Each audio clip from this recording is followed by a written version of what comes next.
Hello and welcome to today's video. My name's Haley, and today is all about the 15th SIDDHI state of fluorescence within this 15th gene key, an eternally flowering spring.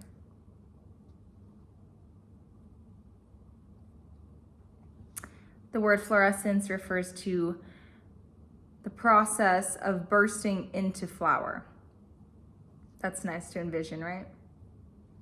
Whether literally a flower or metaphorically you blossoming into all that you are endlessly and eternally.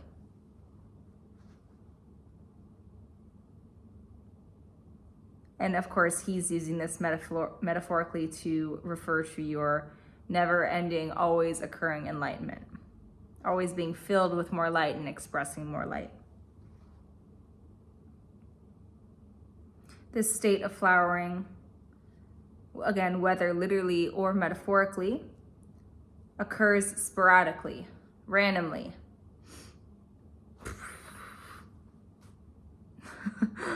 That's what I think of when I hear the word sporadic. And this means that no one can predict when it's coming. It's like a thief in the night. It's like right under your nose, but when it's there, it is there. So it has kind of a shock factor to it. A jaw-dropping, like, when it occurs, as it occurs, right? Because it keeps occurring. It's eternal.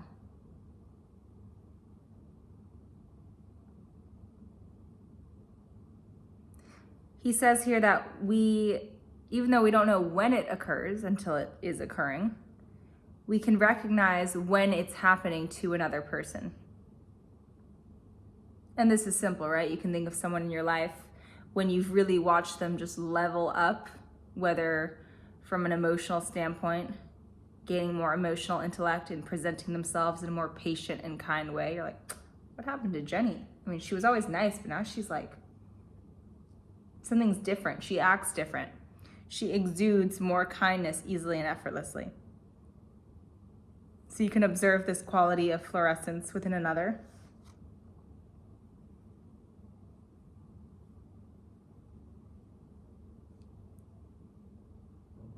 And he says that this person is surrounded by magic, light, and a tangible magnetic mystery.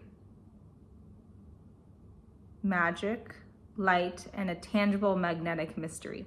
So this is a SIDDHI state, meaning that it is omnipresent, omnipotent, omniscient, absence of duality coming into oneness. So it makes sense then that it's kind of magical. It's light-filled, right? It's an enlightened state of being. And there's a magnetic mystery around it, an awe-invoking and inspiring aura to it. He says this is the zenith of human magnetism, which I love that word zenith. It just sounds so, I don't know, sounds like exactly like the definition, zenith. It's the zenith of human magnetism. Fluorescence manifests like a supernova through the human aura. Once it begins, it keeps expanding and expanding into deeper and deeper dimensions. Such a person has become the magnet for many others who hunger such higher states. So this person that is in the SIDDHI state of fluorescence is not only emanating magic and magnetic mystery and light and love and kindness and anything and everything equivalent to that. They're also drawing in individuals and people, probably like you and me, that are really trying our best to be good and yearn for a higher state of love to be given and received both ways. So it draws in people that also desire to not only give, but also receive the magic, the light, and the magnetic mystery. People who are attempting to live from heart-based consciousness. It draws in these types of people to the person that stands in this enlightened SIDDHI state of fluorescence. And I think that's really cool because that means this person is a pillar for all around it, an example of the truth, an example of what it's like to live fully and totally from the heart space.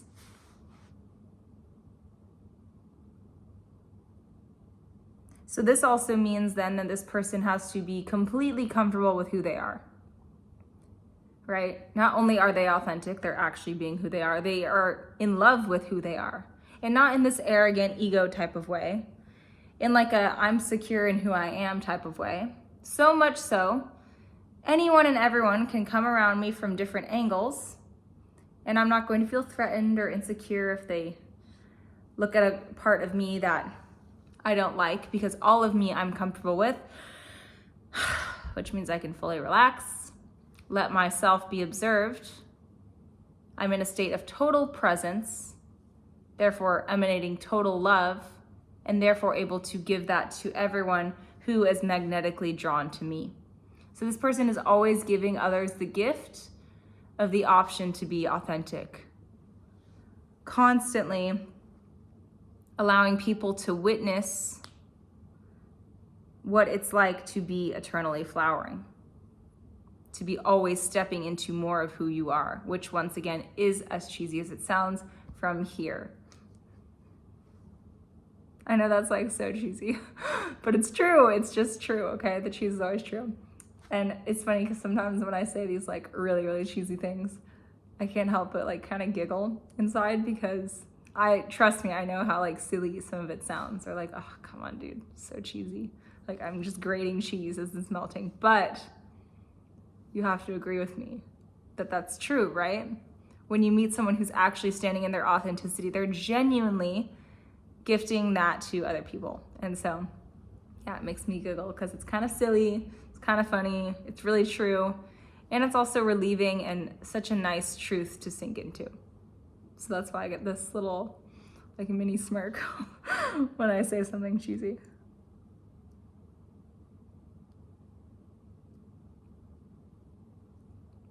So re-emphasizing here, they need to become truly accepting of themselves and of others and of their personal life experience.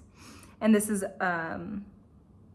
what allows someone into the kingdom of fluorescence that's always been available to tap into. This is a latent potential within everyone. So the person who embodies this isn't like the chosen one or Christ come again. We're all Christ come again. We all have that potential latent within us. And the question is whether or not we will tap into it within this lifetime.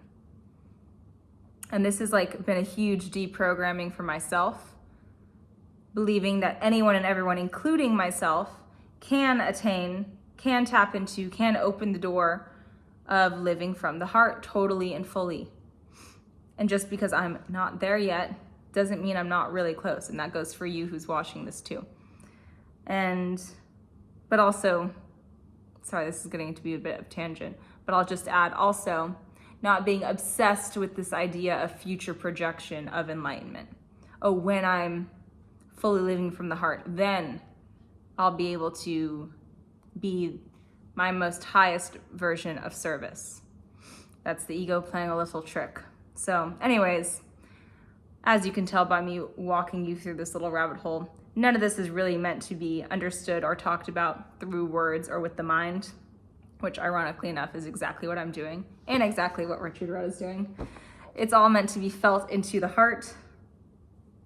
So just keep that in mind, really, with this video and all videos where I specifically discuss the SIDDHI states.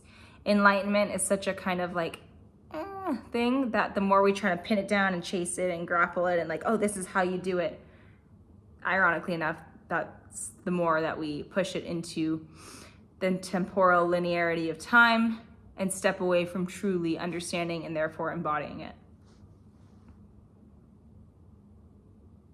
So I'll just read that line again, and instead of me trying to psychoanalyze it, just listen, actively listen, and let your heart receive it. When a person becomes truly natural and comfortable with who they are, then they will become truly accepting of theirs and others. They are close to flowering.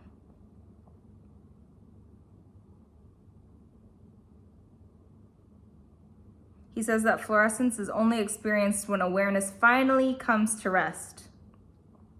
When awareness finally stops seeking itself. When you finally stop trying to analyze and figure out enlightenment. Only then, when the mind takes a rest, can the fluorescence actually come through. So this is the great paradox, the irony of all acidic states in life in general.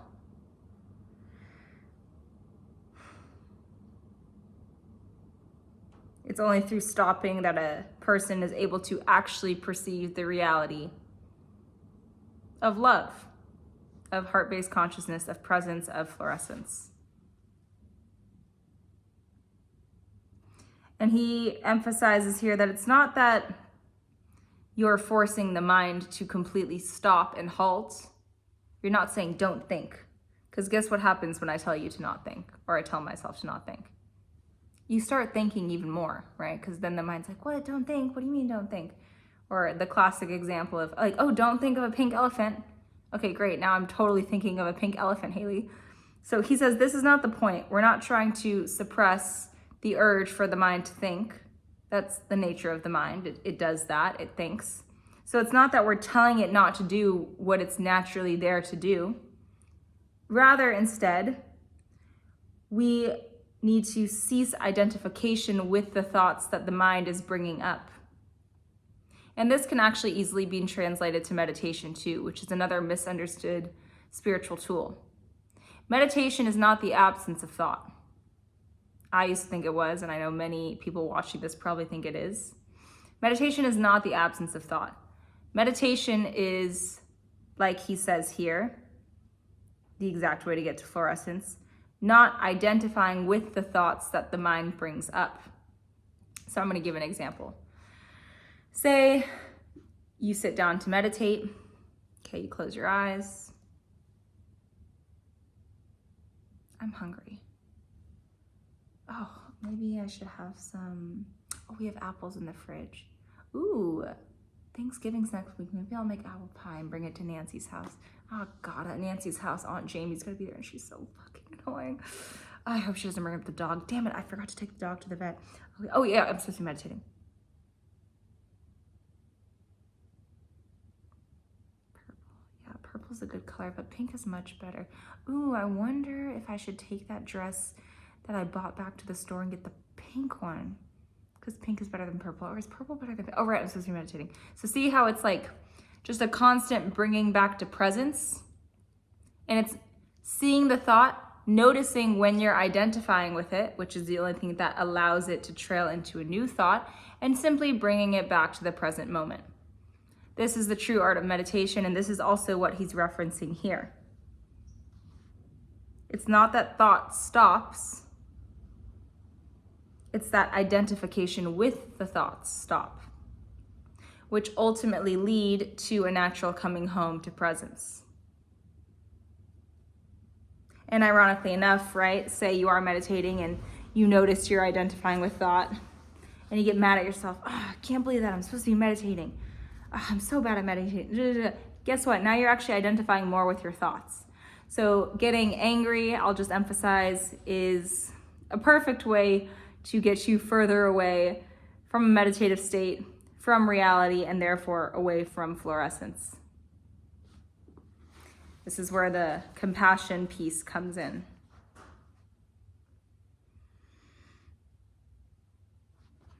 He reminds us here that no amount of tinkering with awareness can reveal the truth. So, if you didn't already know that, no amount of Richard Rudd tinkering, trying to analyze, figure out the nature of reality is going to help you realize this if you read the book.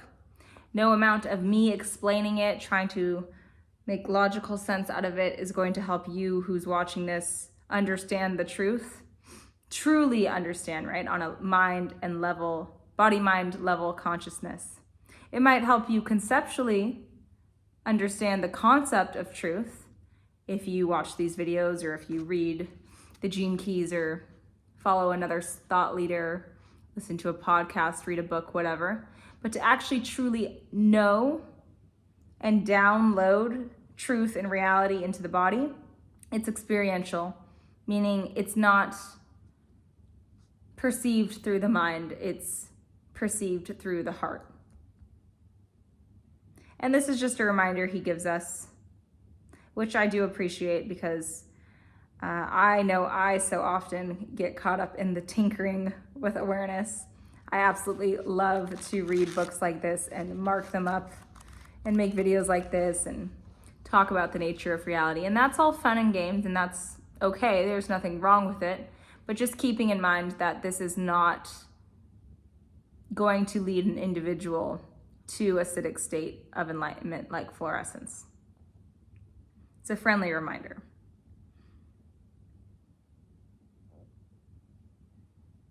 And he also says that awareness has to come to rest of its own accord. I can't wake up one morning and be like, okay, yep, today's the day I'm gonna put my awareness to rest and start perceiving the truth, right? It's not something you can just declare with your 5% conscious mind and then be like, yep, I just decided I'm gonna be enlightened and I am. Like, obviously it doesn't work like that. If it did, then we'd all be in this acidic state of fluorescence. So it's not something you can force through thought.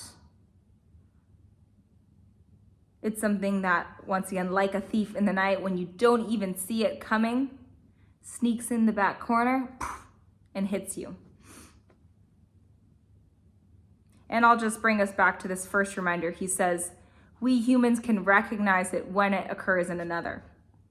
So I think rather than trying to chase acidic state into being downloaded into your body, what we really should all be focusing on is trying to perceive and recognize it in others. So the first contemplation of this video being, who do you know that you feel embodies this acidic state of fluorescence?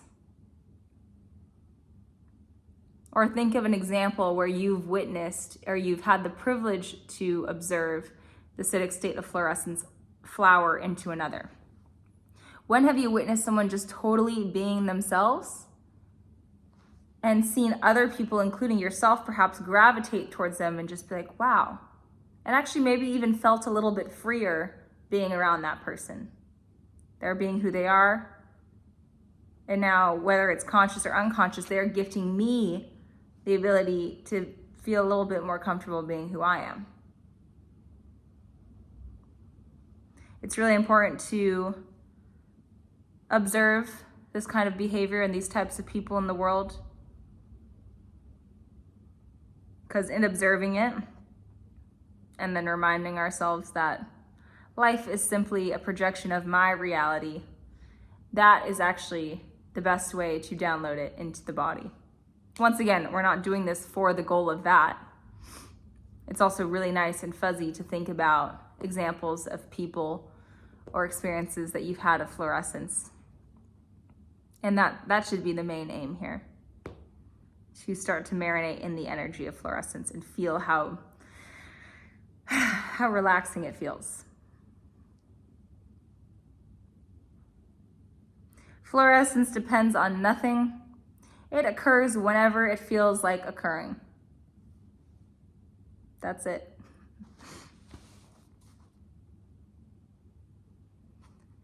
It is through the mystery of this 15th city that all pressure to seek is finally brought to an end. You're no longer sitting in your room crying in an existential crisis. What is it all about? What's my purpose? What's the meaning of life? Is God real? I have to find the answer. If you can relate with any of those thoughts, I'm basically just voicing what I used to do so often, literally so often, and still sometimes, right? I still find myself in a corner feeling extremely just the existential dread of it all. Less now than I used to. But all of that to say, when you're in this acidic state, there is zero pressure left. There is no existential dread. You're not trying to find anything out, which inversely means that you're completely satiated in the present moment. Which means you're able to tap down and use your 5 senses, really feel the difference of texture here versus on the paper, really seeing the way light reflects off of certain objects. Really smelling, even if that's just fresh air and the absence of a scent, which is cascading into a deeper breath. Really hearing the sediments of noise, hum of the AC, a distant bird in the back, and really tasting. Again, if there's no stimulation from food coming in or drink, it's just even the taste of your own saliva. So you're totally entertained with being right here, seeing once again the eternalness of your five senses that are always flowering. There's always more to hear, more to see, more to taste, more to touch, more to smell. So there's not even any room for you to have an existential crisis, to seek, to feel any lack. Fluorescence is the state of being where you're completely satiated because you are experiencing the eternal flowering.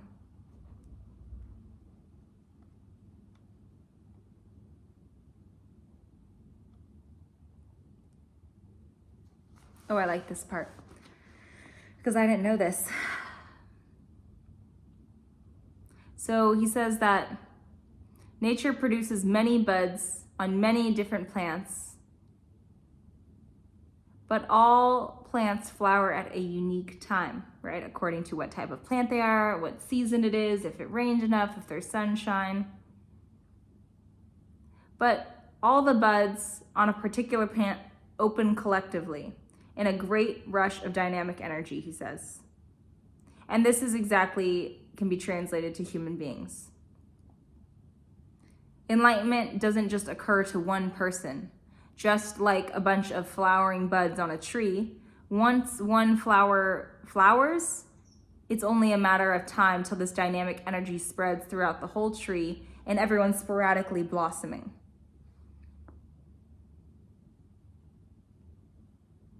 So that's exciting. And this is kind of, I'm sure you've heard the Great Awakening, which is the time period we live in. All of us are waking up together, maybe in different spurts, at different sporadic intervals, but nonetheless in the same time frame. Which again, it's so ironic to talk about this in terms of time because all acidic states escape time-space. But for the purpose of trying to articulate this, I say time.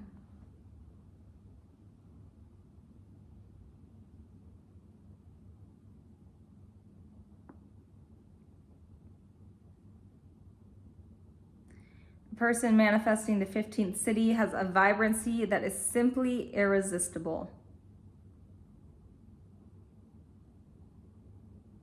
Being who you are is vibrant and simply irresistible. Because as cheesy as it sounds, only you can fulfill the duty of being you. Isn't that crazy? Your neighbor Nancy can't ever fulfill the duty of being you. Neither can your best friend or that person that you admire so much and compare yourself to always. Even they cannot fulfill the duty of being you.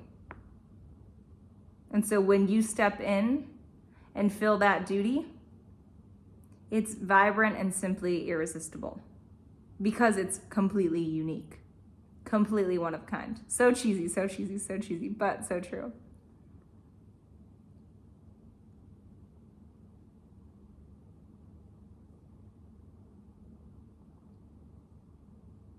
So fluorescence, when occurring in a human, has many, many directions all at once, right? Just like the tree with all the buds, many flowers are blossoming all at once, all around the tree.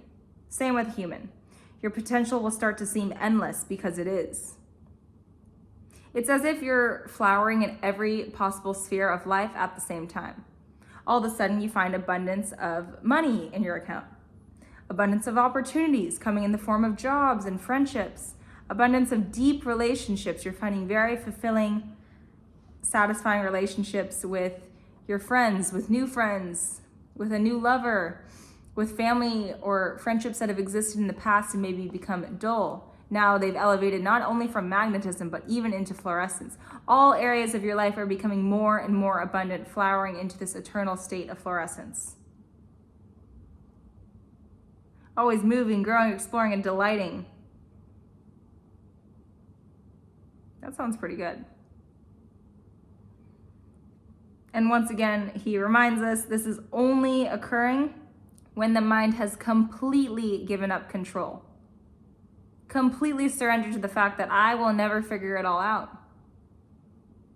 I'm not meant to figure it all out. I'm being lived. The seeking has come to an end. I'm completely satiated with being right here, right now. This is what invites in this frequency of fluorescence. So it demands an attitude of trust and surrender and childish delight to open the door to this potential. Trust is saying, I trust everything in my experience right now.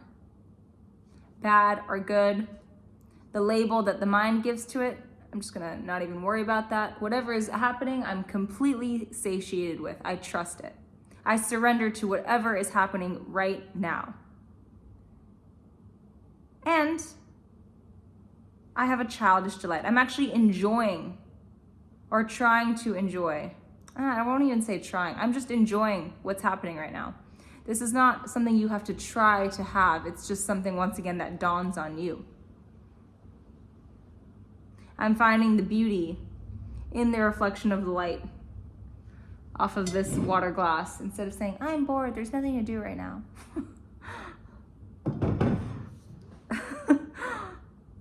So trust, surrender, and childish delight are the ingredients that you need to mix together to bake this cake of fluorescence.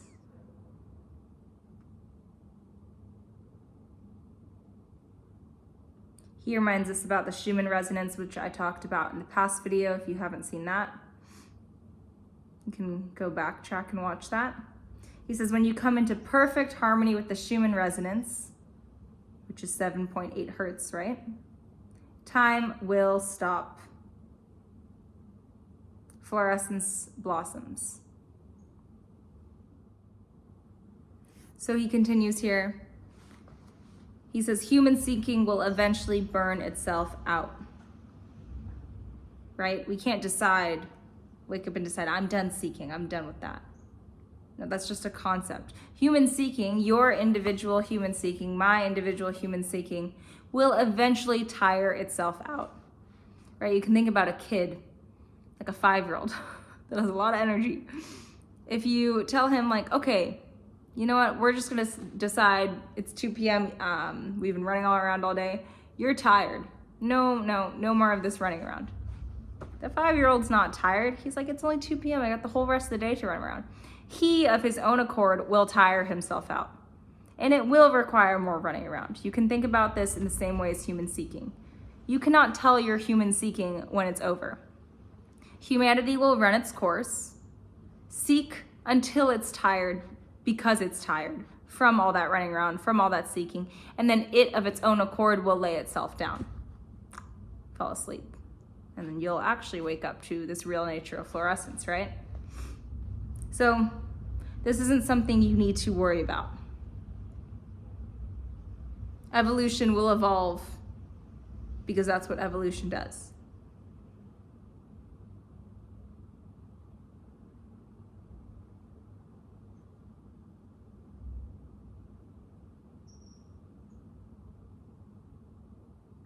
And I'll leave you guys with this last thought. It's so beautiful. Fluorescence is a mirror of the supernova we live and see in the heavens above. But it's a supernova that takes place deep within the structure of form itself.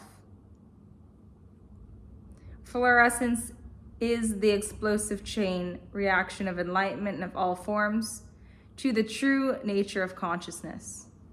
It's stamped into the destiny of every living creature and coming to humanity very soon. my favorite part of that is it's stamped into the destiny of every living creature. Fluorescence is something you can't escape. It's also something you cannot chase. It will dawn on you when it feels like doing so, when your own humanity, your own ego has tired itself out, when your eyes are tired of seeking. But it's a destiny for every living creature, and I think that's something so profound and brings relaxation to me. It's inevitable. So that is the 15th gene key. I liked that one. That was good. I like all of them, honestly. They're always just so good, which is actually why you've probably never heard me say like, oh, go on the Gene Keys website and look up your chart, which of course you can totally do if you would like to and you're curious. But I really, through reading this book, have found that every single gene key is so applicable to all of us. So I myself don't prescribe to only looking at the 11 that make up my makeup. I really like studying all 64 of the gene keys because I think they have just so much wisdom for everyone. So yeah, stay tuned for the 16th gene key, which is called Magical Genius. See you guys next time. Hey guys, thanks again for tuning in with me for this Gene Keys episode. I also just wanted to come on here and start promoting my one-to-one coaching that I offer to women and girls ages 16 to 35. If you've followed me on Instagram for a while, you might be a little bit familiar with my story. I was a model in New York City for 5 years, and in that time frame, I did quite some damage. I developed a really severe eating disorder, body dysmorphia, chronic anxiety. Oh my gosh, I couldn't even go out to dinner without thinking about how much calories, how much I'd have to overwork out in order to compensate for what I was eating. All of those issues led to quite a depression and turned into PCOS, and I also lost my menstrual cycle for over 5 years. All of this amalgamation of issues led me to soon realize that something needed to change. I went through much work. Many people helped me to get to where I am now, and I'm so thrilled to say I'm living such a more abundant life, and I don't feel zapped and drained and fear of judgment anymore like I used to. I would love to offer what I've learned through my own embodied experience, the meditative techniques that have gravitated toward me, and the own verified games that I've made up and curated to help you walk home to more of you and who you really are, so that all of these things can stop draining your energy. You know, all the constant comparison to others and to your people on Instagram, all the over-analysis about working out and what you're eating or what you look like. All of these things are not what life's about, as cheesy as it sounds. And I would love to help you come into more unity with you if you struggle with any of these things and you're a woman or girl between the ages of 16 and 35. So feel free to reach out to me if one-on-one coaching sounds resonant. You can feel free to DM me through Instagram or contact me via email, both of which will be left below in the description box. So much love and aloha to you guys, and I'll see you all in the next video.